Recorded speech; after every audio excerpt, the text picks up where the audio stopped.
Aloha, Charlotte, and welcome to another episode of CMPAC Spotlight, where we shine a spotlight on one of our fantastic members here at Access 21. And tonight, we are shining the spotlight on Jason Watkins. Welcome. Greetings, all. I'm so excited to have you here. So you are a producer. Yes. Your show is What Spot TV show. Yes. Okay. You do a lot of things, though. We've been chatting it up. You do a lot of things. So well, let me ask you this. Like, where did you start? You said you were from Ohio. Yeah, Cleveland, Ohio. Mm-hmm. So I'm originally from there. So I lived there, then our family moved to Nashville, Tennessee. I grew up in Nashville, Tennessee. Okay. And I eventually went to Atlanta shortly thereafter. I can't say shortly after. I went through elementary school there, middle school, high school, graduated, went to college, returned. And to Nashville. Because of music interests, right. Went to Atlanta. Okay. So, Atlanta's still thriving, but it was really thriving musically also back in the 90s. Mm-hmm. So I was there. That was 1 year, went back to Nashville, went back to Atlanta. Then I realized I didn't want to stay there. That's how I ended up in Charlotte. Okay. Now, you mentioned that you were a teacher for a little bit. Yes. Yeah, I taught full time. So I started, when I was in Nashville, I started teaching there. So I taught second, third grade, mostly elementary. And then I moved here, and I didn't do any teaching in Atlanta, but I became a full-time teacher over at West Charlotte High School. And that was from 2006 to 2009, was laid off, and I said, okay, this is a great time for me to start my tour. So I actually started touring, and I realized I still wanted to be in the realm of working with the youth and thinking about the future and, that type of thing. So I started an outreach. So I was doing outreach work in Nashville. I had stopped because when I was touring, moving around. So I was calling my music, just because of the nature of, a lot of my songs, my outreach. So I was kind of outreach, going to different states and cities. And so finally I just established it here, on paper, Secretary of State and all that. So that allowed me to stay, within the realm of being able to work with kids, outreach, and, just try to put some good, some good things out there for the kids. So my show, I actually have had middle school student who was he's an author that was just starting out. I was subbing at a school here, middle school. He was 8th grade. So I was subbing. We started talking and found out he was aspiring to be an author. So, talked to his mom, and they ended up, driving over here. We did the show, then had 2 kids, Marley and Liam, elementary, 3rd grade. So they were part of the show.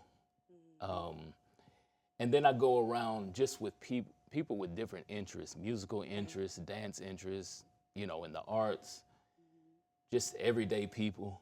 So is that what the show is? It's featuring people, whether in Charlotte or just Charlotte or anywhere? Or? Anywhere. I travel. Okay. I like to try. I travel. I go around and just random people. Hey, can I interview you? Well, that's what I was going to ask. How do you find the people? People who I see might be on the corner playing music.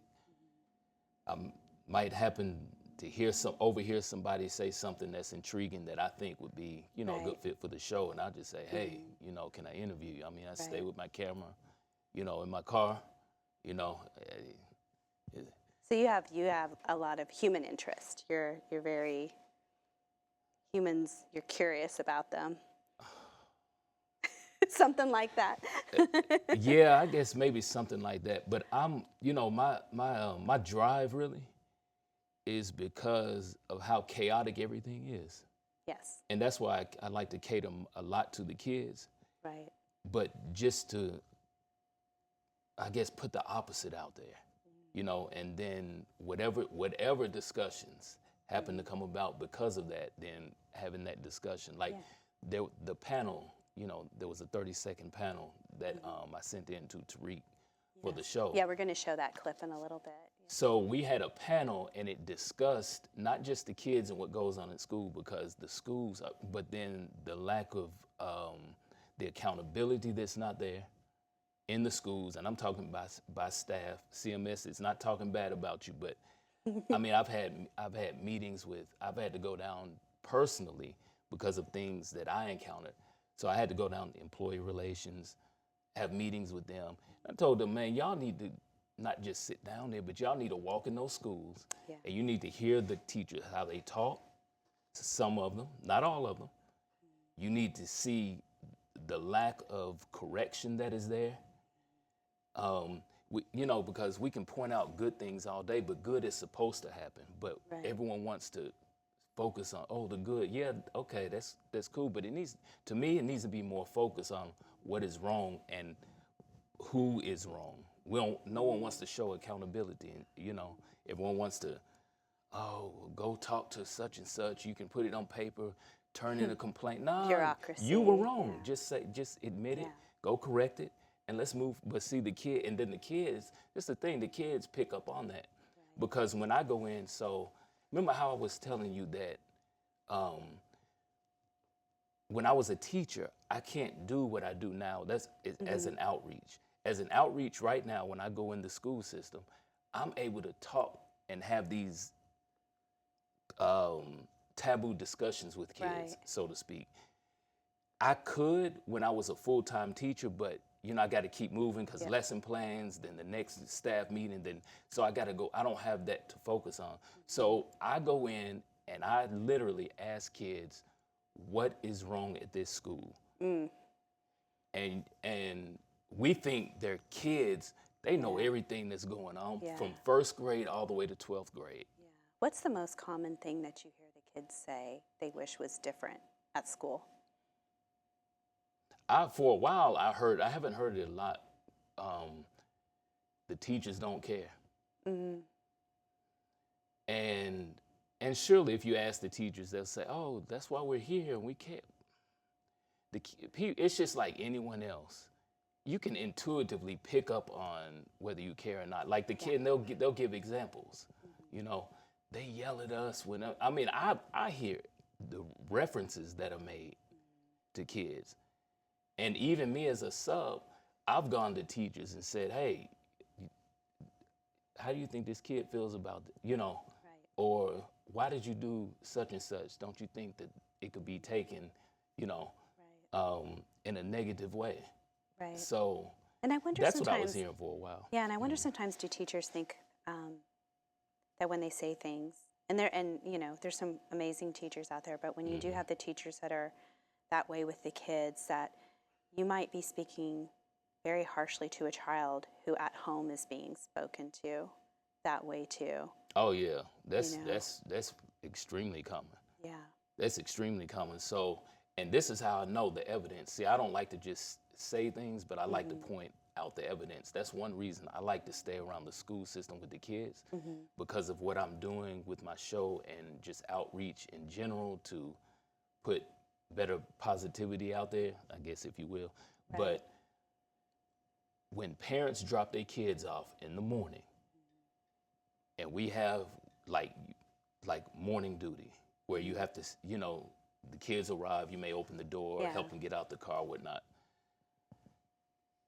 The things that, not all. Yeah, I can imagine though. But that you hear. Yeah, I can imagine. Smell.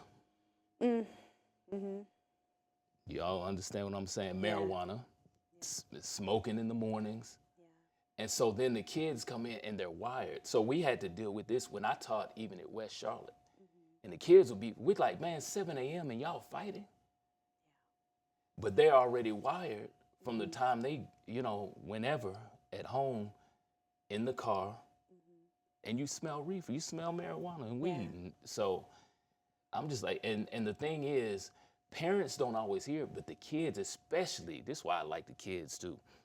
The kids are so honest because at second grade, third grade, fourth grade, now they start thinking about it, but they'll still be honest with you. Oh, I shouldn't say that. But they'll still be honest. Some you'll find they just want to get it out and they want to tell. They want to talk about it. And you can tell that they don't have any, besides their peers, but as far as adult and responsible adult people listening to them, you can tell, a lot of times they want it to be known. But the honesty in the younger kids, elementary kids, and they be telling stuff that the parents, and I'll tell them now, your parents probably wouldn't want you to say that. Yeah. I don't repeat it. No. I never have. I'm just, But they want a safe place Yeah. to let somebody know what's going on. Yeah, and man. So are the kids a lot of your inspiration for music and I know you said too, sports. Your Basketball in basketball. particular. Yeah. You're semi-pro? Yeah. So as far as the kids and the music, I don't necessarily make music thinking of that. Right. I think because Well, what is your music? What is your style? What do you? so it's been mostly hip hop. Put a little bit of singing with it. That's wonderful. But now I'm actually getting ready because I just won an award, 2025 Male Blues Artist of the Year, and it's associated with Infinity Music and Film Awards through the record company. MC1 Records Nashville is the name of the label. So because of that, I bought some new studio equipment. I'm about to make my actual first blues. So it's a blues type song. Okay. But I've been hip hop. Hip hop is that's my core. Yeah. Singing, I put some singing with it. I sing gospel, and let's see. Yeah, that's pretty much it. I just refer to myself as a music artist because I cover like different genres. I'll say hip hop. Okay. Artist sometimes, but yeah, that's. Is there something that's like a theme in your music? Obviously, gospel's gospel, right? But I mean, like, do you sing about love? Do you sing about what's happening in the world? Are you singing about what's happened in your life? Like Taylor Swift puts everybody on blast. Do you put everybody on blast? Like, No, periodically. That's not my forte. I think my forte is keeping on. Like I do have a song called "Keep On, Keep On Moving and Striving." Just know you got to keep. So, if you listen to other songs, like I have a song "Born a Star," and that was really written and recorded towards kids. So the actual kids, the two elementary kids that I brought in the studio for that interview I was saying about, they're actually in that video. okay. So that's kind of encouraging, Yeah. the kids and know you were born a star, and you can Right. do what it. That's kind of the premise of that Yeah. song as well. So my major forte, I guess, would be just keep progressing forward. Yeah. And doing stuff positively as best you can, and yes, doing stuff positively. So before I forget, go ahead and set up the clip, and we'll go to the clip. So, Oh yeah, this is Jay Watt on the panel, baby. All right, so this is a 30-second clip of a panel that I had with 5 other guests that I work with through the outreach. One was a poet, another was just a concerned citizen, another was an artist, musically as well as a picture artist and a chef and myself. And we had it was a good panel. So you guys check it out. We're talking about, like, we're not holding back speaking about kids and things that affect the kids. So I'll check it out. All right, let's roll that clip. Times what happens Diamond up, king up. This is going on. is And Mr. Watts put me in mind of Joe Clark. when they get to that school system, And this is going on. when they get to that school system, And this is going on. it changes because of what they see on the internet. That's the same thing with church. I really think that the parents need to step up more. All right, well, thank you for sending that. Right. And before we move on to my next question, when does that air? What day and time or? Okay, so it's already aired. That was from last year. Okay. I'm going, because of the nature of that discussion, I'm going to ask if I can air it again. So hopefully I can air it again on this season. But it first aired last season. Okay. And what made you want to? So was that your first thing ever shooting here, or you have No, other no, episodes? no. Okay. No, so When did you start at Access 21? This is my 4th season.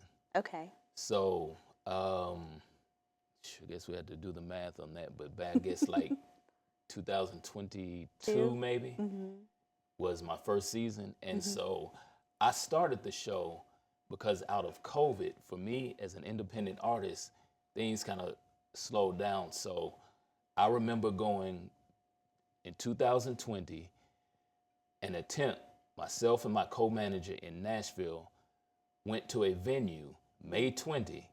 It was closed down because of COVID. So I vividly remember that. So I was like, okay, I got to keep moving as an artist. What's going to be my platform? And so I made the move back.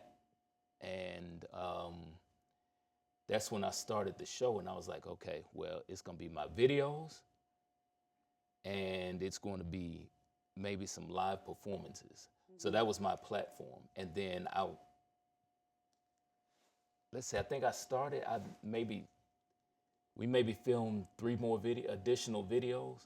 So I wanted to make sure I had enough content for the entire first season. So then, it just, kind of went on from there. So that was my initial reason. It was just, okay, COVID's all, I can't go around and perform. Oh, okay, TV, yeah, let's do that. So how did you find Access 21? I don't even remember exactly. So along the lines of the fact that I knew that the time when I was in Nashville and May 20 and all that story around that, I was like, okay, TV would be good. So I know Nashville had, Theirs, but I was just like, nah, you need to go on back home, going back to Charlotte. So, and then other than that, maybe I Googled television in Charlotte or something. I don't think I ran into anybody and they were like, oh, you should do TV. Right. It was research. Yeah.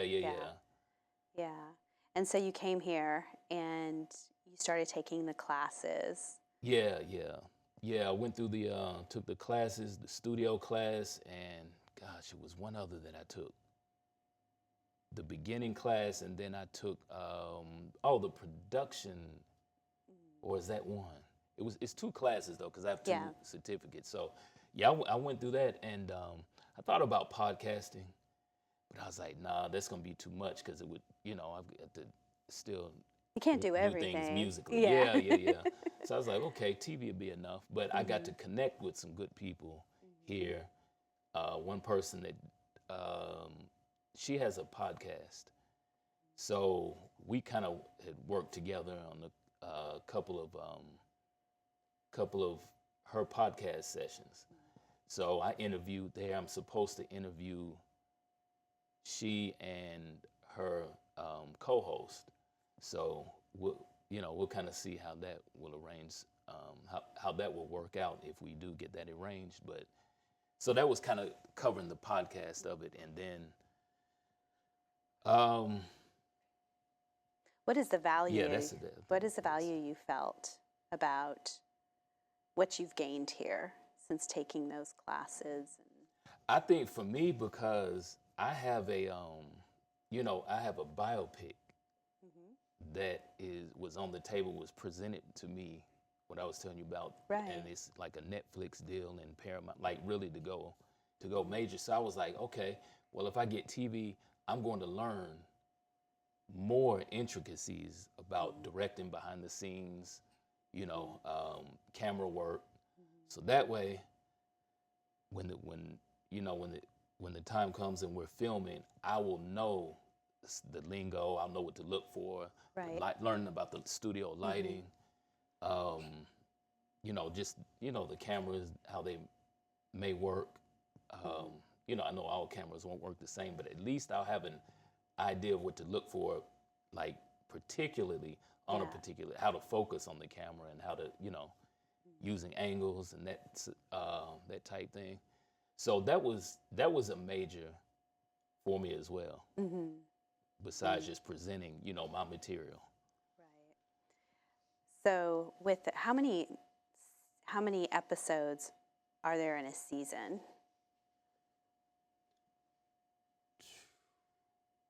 Dog. I want to say That was the toughest question of the night. It is. I don't know why. 12? 12. Okay, that's good. Is that right? Yeah. Because they're four quarters? Yeah, 12. So we're gonna wrap things up in 2 minutes, but what is the future for a Watts Spot TV show? Where do you want it to go from here? Or are you ready to move on to something else? I'm playing it by ear. I thought this season, it was looking like this season was going to be the last. But you know what I have written, no, I'm not going to say it. Okay. But I have a particular show that's catered to kids, and like some of the things we've been talking about and the goals, and to put it into this particular show, and it's geared towards kids. So it's actually it's not a talk show, but it's actually involving some acting.